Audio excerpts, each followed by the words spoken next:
so distant. And it said this. Hold up Psalm 34:18. 34:18 says, "The Lord is close to the brokenhearted, and he rescues those whose spirits are crushed." And you're like, Cassidy, I've already heard that verse before. I'm not a new Christian. I get it. I've heard that verse many times in my own life. But I want to encourage you with something. Is sometimes God feels so distant because he's waiting on you to come to him. God is not a forceful God. He's not going to force you to spend time with him, to get in community with him. He's not going to force you against your will to have a relationship with him. That's called free will. He's giving you free will for you to decide whether or not you want a relationship with your creator or not. He's literally said, whenever you're ready, I'm here. Come to me whenever you're ready. Like, that is a beautiful statement.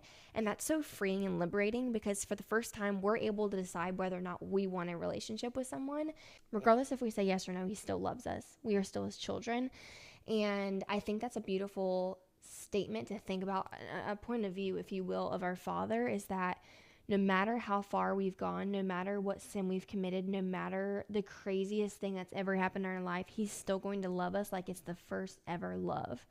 He's still going to love us like we have never even sinned before. His love never changes. And I think as a kid, I thought like, oh, well, like I've done all these things. I've said all these things. Like I'm out for the count. Like I'm literally out for the count. Like I'm a horrible Christian. God's never going to love me. Like he already knows me. Like he knows I've done X, Y, and Z. Like I'm done. Like I'm toast. I'm done. It's never the case though. God has never once said, well, because you did X, Y, and Z, like I don't love you anymore. I don't love you the same. Instead, he's like, because you've done all this, I've washed you clean and I love you just the same.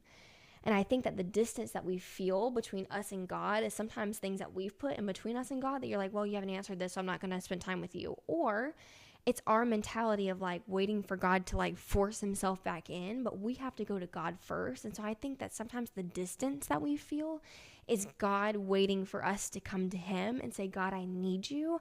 I've hit rock bottom and there's nowhere else for me to go. Like all I have is you and all I need is you. And so when we hit that place, that's where the sweet, sweet healing comes from. And the only thing that we can do is go up from here. The only thing that we can do is heal. And I think that's beautiful. But let that be an encouragement to you, is that sometimes the distance that we feel from God is where God's like, I'm waiting for you to come back. And whenever you're ready, we can talk about it and we can heal from it. And I can help you walk through it and process it. That's one of the many reasons why I love God so much, is that no matter how far you've gone, no matter what you've done, he's still there, open arms, prodigal son moment, waiting on you to return. And he is happy and eager to spend time with you. And he is close to you. He is close to the brokenhearted. No matter if you're going through heartbreak, heartache, grief, anxiety, depression, whatever, he is right there with you, hand in hand, and he's waiting for you to come back. And yeah, it's just such a beautiful thing. God's so beautiful.